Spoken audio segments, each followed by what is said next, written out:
मेरी जान तूफान आ रहा था कराची की तरफ के, इस दौरान समंदर में उसकी मुलाकात हो गई पिछले साल के सैलाब के पानी से। सैलाब के पानी ने आवाज मारी और तूफान जानी किधर शुगल मारता फिर रहा। तूफान ने कहा वो कुछ नहीं, तेरा कराची से इनको टच करके आता ना तेरा भाई। इस मौके के ऊपर सैलाब ने उसके आगे जाके हाथ जोड़ दिए, बोला दादा क्या हो गया तेरे को, क्यों अपनी जान का दुश्मन बना हुआ है। उसने कहा क्यों, बोला भाई सैलाब ने उसको बोला तू कहीं जाएगा, किस लिए जाएगा, अपने स्वैग में जाएगा कि भाई तू जाता है ओमान शोमान जाएगा, श्रीलंका जाएगा, इवन इंडिया भी जाएगा, तो गवर्नमेंट कोशिश करेगी ना कि तुझे निकाला जाए, तुझे वापस समंदर में भेजा जाए, तेरे लिए ट्रेन का पूरा इंतजाम होगा, तुझे पूरा जो है वो बाहर निकालने का पूरा सिलसिला होगा, लोग टेंशन के अंदर आएंगे। बोला हाँ तेरे भाई का एक भरा में यही सब कुछ होगा मेरे लिए। तो बोला दादा लेकिन तू जिस जगह जा रहा है वहां तेरे साथ ये नहीं होगा। बोला मुझे देख के बरत हासिल कर ले। बोला क्यों तेरे साथ ऐसा क्या हो गया।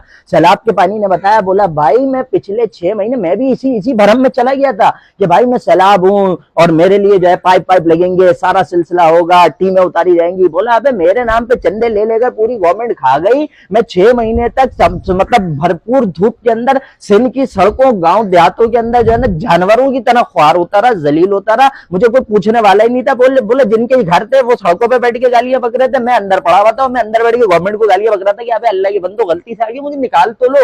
आप यकीन करें मतलब सैलाब का पानी कहने लगा, बोला भाई तू जाके करेगा क्या। बोला तू मतलब उसने कहा भाई मैं जाऊंगा, थोड़ी बर्बादी लगेगी। बोला तू कराची जा रहा है। बोला हाँ ये तो बड़ा शहर है, यहाँ पे तो जाएंगे, यहाँ पे तो जरा हिलजुल भी होगी, तू तो सिंध के छोटे शहरों से होकर आ गया। उसने कहा तू पहले तो कराची जा, तू अंडर पासों में भरेगा, तू कराची जा, तू ऐसे ऐसे घड़ों के अंदर तू जाके गिरेगा कि तू भी नहीं निकल पाएगा। यकीन करके गाड़ी के टायरों के नीचे ना तू जलील हो के घड़ों से निकलेगा, उससे पहले तू निकल नहीं सकता। उसने कहा तू कराची के ऐसे ऐसे इलाके चाइना कटिंग कर करके कच्ची आबादियां ऐसी बसा दी है सिंध हुकूमत ने वहां पे कि वहां तू घुस गया, तेरा बाप भी नहीं निकल सकता वहां से। उसने कहा दादा मतलब तू सोच, तू मैदानों के अंदर भर गया, तू स्कूलों के अंदर भर गया, तू पार्कों के अंदर भर गया, तू वहां पे पढ़ा रहा, उसके बाद तुझमें काई जमना शुरू होगी। मतलब तेरा अच्छा वाला रंग है, नीले रंग का तू पानी है, एक शशके जरा हैंडसम सा है, मतलब वहां जाके तुझे मिलेगा क्या, तू समंदर के तू जो है वो पार्कों के अंदर भरा होगा, पहले तुझमें काई जमेगी, फिर तुझमें कीड़े पड़ेंगे, फिर जो बच्चे जो जिन्होंने वहां खेलना था लेकिन वो खेल नहीं पा रहे, वो दीवारों पर बैठ के तुझमें पत्थर अलहदा मारेंगे, तुझे बुला भला अलहदा कहेंगे, तुझे गालियां अलहदा पड़ रही होंगी। और फिर इन सारी चीजों के बाद सिंध हुकूमत सईद गनी को करेगी आगे,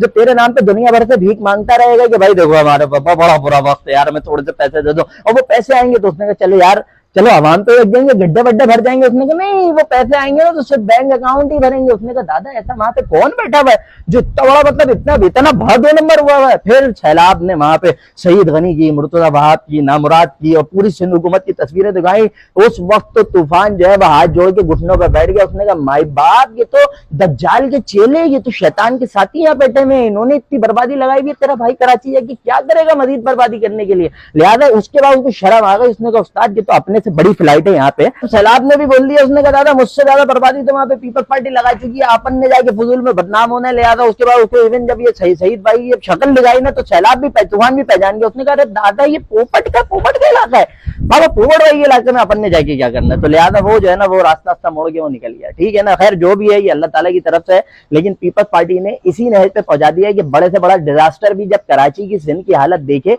कि पीपी ने यहाँ पे क्या किया तो वो भी रुख मोड़ कर चला जाए कि बॉस यहाँ पे अपना काम नहीं है, अपने माई बाप यहाँ पे बैठे हुए गुरु बैठे हैं, गुरु।